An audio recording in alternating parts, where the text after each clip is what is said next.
This video has been on my bucket list for a long time. I have wanted to approach this project for so long, and we're finally doing it. I'm finally sharing it with you today. It's been a long time in the making. I challenged myself to create over 20 recipes using the same 20 ingredients. A capsule meal plan, if you will. Everything from dinner recipes, Crockpot recipes, breakfast recipes, side dishes, sweet treats, all that are utilizing just the same 20 ingredients and very basic spices and seasonings.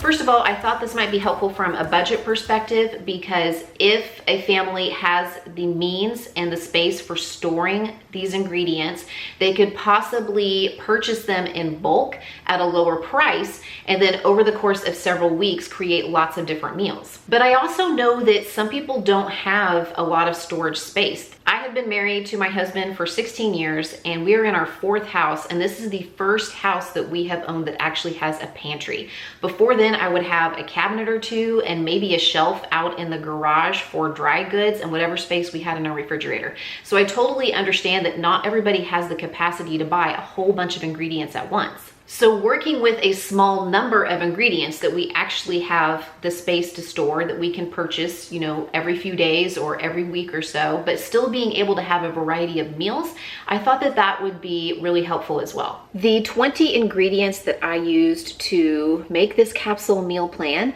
included ground beef, chicken breast, and eggs as the proteins. In the dairy category, I used milk, butter, sour cream, and cheese. And I chose cheddar cheese, but after you take a look at the things that I make, you might be able to choose a different kind of cheese according to your taste. Pantry goods and starches that I chose included spaghetti noodles, flour tortillas, canned tomatoes, canned diced green chilies, cream of chicken soup, and some kind of broth that could be chicken, beef, or vegetable. When it comes to cream soups, I don't use the canned versions a lot in my cooking, but I know a lot of people do because it's really convenient, so I included it in this capsule. But I also sometimes make mine from scratch. It's not as hard as you might think. Where produce was concerned, I chose potatoes and corn as starches, and then I also chose green beans and salad greens for green vegetables. And I really wanted some kind of fruit option to include, so I chose peaches because at the time that I am creating this, it's the end of summer, so we're kind of at the end of peach season here where fresh peaches are concerned.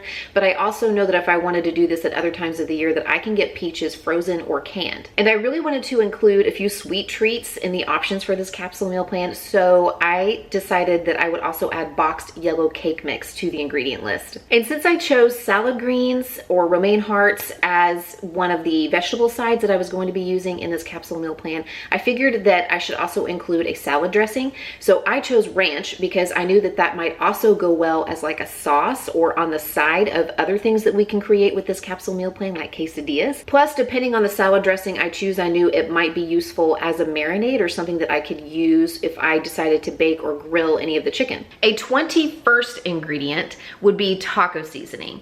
And I use that in a lot of the recipes for this capsule meal plan, and you can purchase that in packets, you can purchase it in big containers. I know a lot of people probably have that on hand, but I actually usually make my taco seasoning from just standard spices that I keep on hand. And speaking of spices that I keep on hand, I am not including basic seasonings or a little bit of cooking oil or that small amount of flour in the ingredient list. I'm sort of operating under the assumption that you have just some basics, but per the usual, if you don't have a seasoning that I'm using, a little salt and pepper, a little bit of cooking oil can usually go a long way. You don't always have to have the exact same seasonings, but if you have kind of your basic stuff, chili powder, onion powder, garlic powder, a little bit of some kind of cooking oil, a little bit of flour and sugar, then you're gonna be able to do most, if not all, of what I was able to create with the ingredients that I mentioned. The ingredients for a really simple spaghetti with meat sauce are present in this capsule meal plan.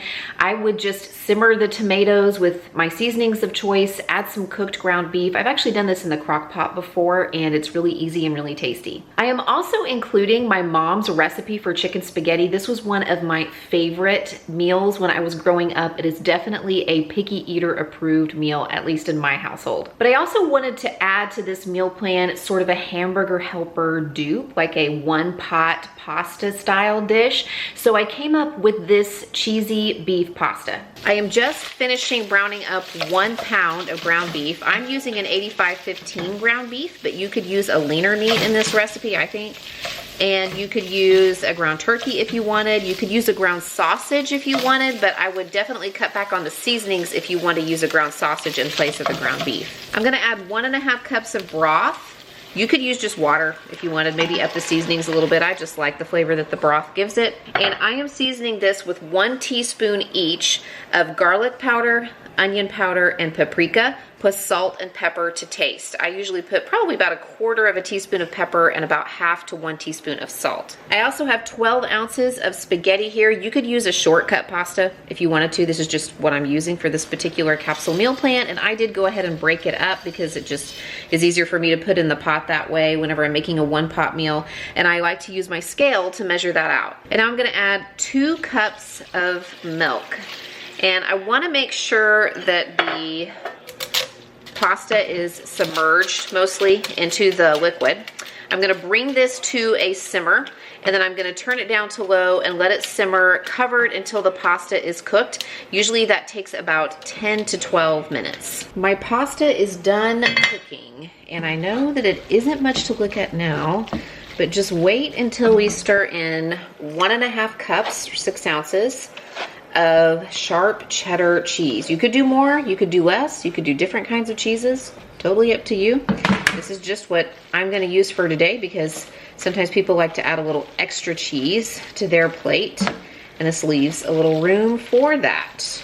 You probably already knew this, but for years, I didn't really know that the difference between scalloped potatoes and potatoes au gratin is cheese. Potatoes au gratin have cheese and scalloped potatoes don't, but they both basically have sort of a similar base recipe, thinly sliced potatoes with a sauce that you create from a roux, butter and flour, and milk products and seasonings, and then you pour it over the top of the potatoes and bake them. Just with potatoes au gratin, you add cheese. And the ingredients that you need for those recipes are included in this capsule, so if you wanted to, you could go to Pinterest or you could go to Google and you could look up some recipes for how to make those dishes from scratch. I decided though that since I am including cream of chicken in this capsule, that I wanted to test out sort of a cheater version of potatoes au gratin, and that is what I am going to make up today. In my 9x13 casserole dish, I have about 5 medium potatoes that I peeled and sliced about 1/4 inch thick. It's always hard to tell with potatoes without weighing them out, but I knew that I wanted my casserole dish to be about 1/2 to 2/3 of the way full of potatoes,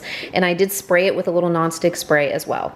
Now I'm going to whisk together 1 can of cream of chicken, 1 cup of milk, and 1 cup of sour cream, plus salt and pepper to taste, and pour that over the top of the potatoes, and then top it with shredded cheese, probably about 1.5 to 2 cups. I'm going to cover this with foil and put it in the oven to bake at 350 for 45 minutes, and then take the foil off and let it finish baking with the foil off. It should take about an hour total, but per the usual, cooking times are a suggestion, and sometimes you have to check on it partway through to make sure it's not overcooking, and sometimes you have to give it a few extra minutes if it's not quite done. But these should go really well with the baked chicken or the Crockpot green chili chicken that I am including in this capsule meal plan as well. Now, it would be a very long video indeed if I shared with you everything I made for my family and all of the recipes that I came up with from this list of ingredients. So I'm going to share with you some of the things, but I also put together an ebook to go along with this video that has these plus more ideas. So stay tuned because I'll talk more about that here in a bit. By the way, if you like this concept and you want to see more projects like this, leave me a comment and let me know. If you want me to do another capsule meal plan with a different list of ingredients, leave me a comment. I have lots of ideas where this is concerned, and I would love to do another project like this one. All of the ingredients for a yummy taco night are present here in this capsule. I can make some seasoned ground beef or maybe some taco chicken in the crock pot, just throw a few chicken breasts in the crock pot with some taco seasoning, maybe some of those green chilies, diced tomatoes, cook it on low for 6 to 7 hours, shred it all up, and we could have chicken tacos as well with the lettuce, with the tortillas, with shredded cheese, maybe even a little bit of ranch to drizzle over the top if you like that. But I also used some of these ingredients to make a green chili chicken enchilada skillet. In my saucepan, I have half of a chopped onion sauteing in 3 tablespoons of butter, and it has been sauteing for about 3 or 4 minutes now. And I'm going to add about 2 teaspoons or 2 to 3 cloves worth of garlic to the pan now, and let that saute together for another 1 minute. Now I am adding 2 teaspoons of cumin. And I'm also sprinkling in 3 tablespoons of flour. And I'm going to use my whisk to kind of stir that all together and let the flour mixture cook with the onions and the garlic for a couple of minutes. And now I'm going to whisk in 1.5 cups of chicken broth and 1 can of diced tomatoes with green chilies, and stir that all together on low heat. Bring it to a simmer until it starts to thicken a little bit. Plus, I'm going to add just a little bit of salt and pepper to taste. My sauce is starting to simmer, so I'm going to add my chicken pieces now. And this is 1 pound of chicken breast that is diced up into small pieces. And I'm just going to put this into the sauce. I'm going to turn the heat down to low and cover it. I'm going to make sure that all the chicken pieces are submerged in the sauce. And I'm going to let this cook for about 15 minutes or so, 15 to 20 minutes, so that the chicken can cook through completely in the sauce. My chicken is done. I actually used my thermometer to make sure that it was cooked to a safe internal temperature.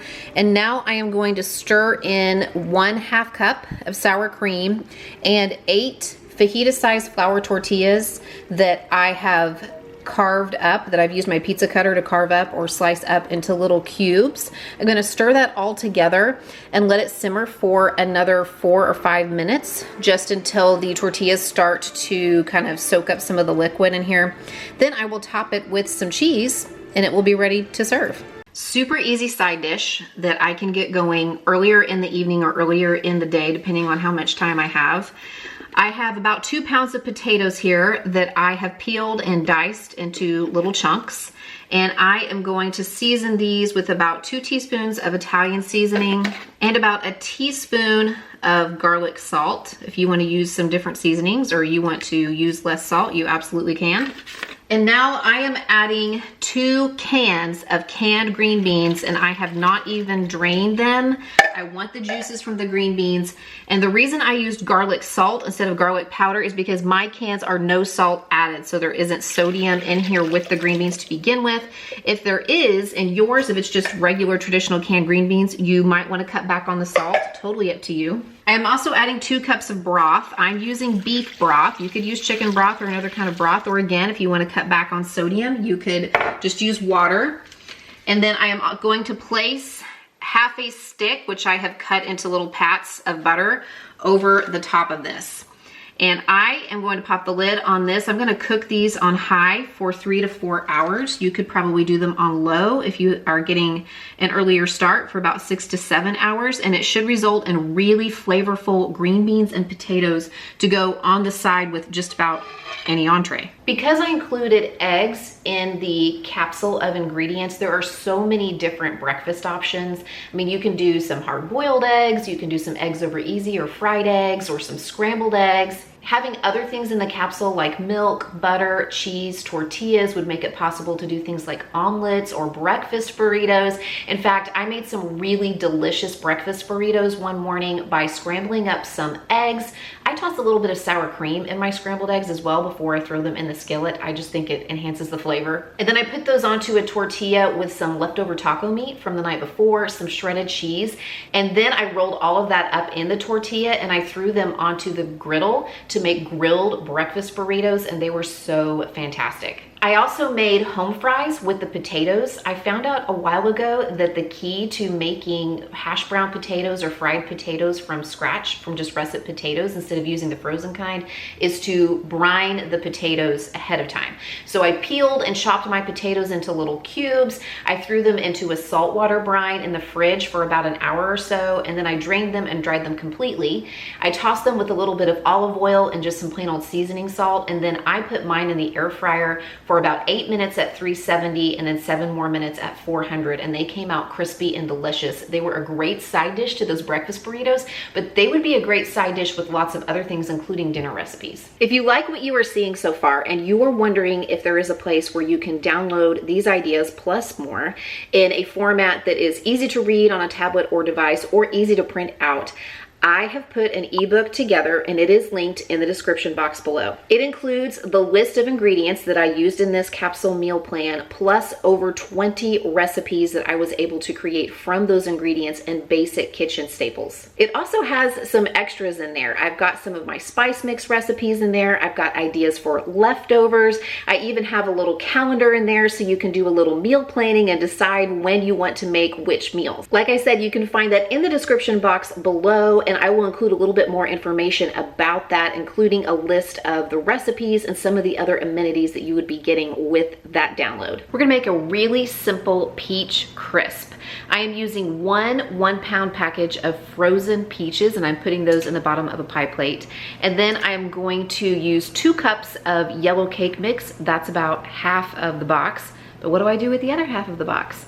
Make another peach crisp tomorrow. Or something else. And I'm going to take a stick of cold butter and use my pastry cutter to cut it into the cake mix to make a crumb mixture. I'm going to spread that crumb mixture over the top of the peaches, sprinkle a little bit of cinnamon on top, and then pop it into a 350-degree oven, and it usually takes mine about 50 to 55 minutes to finish cooking. The peach crisp was really good. It was kind of rich, like a little bit of that would go a long way, and I actually think, you know, a little bit of vanilla ice cream would kind of help tame that richness.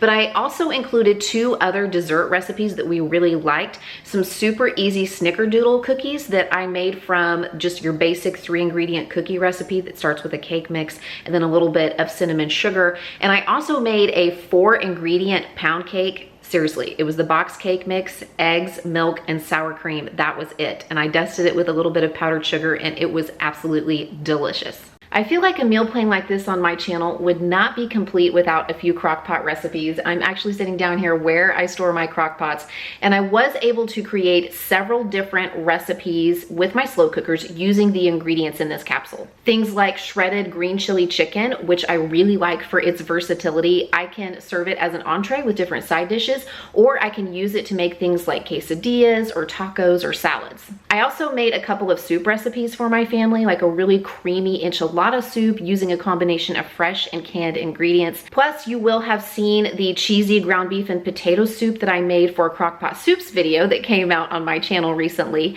And I actually used the ingredients from this capsule meal plan to create that soup, so it's included in the recipes as well. Tonight, I am creating sort of a new recipe for us, and I think I'm going to call it sour cream paprika chicken.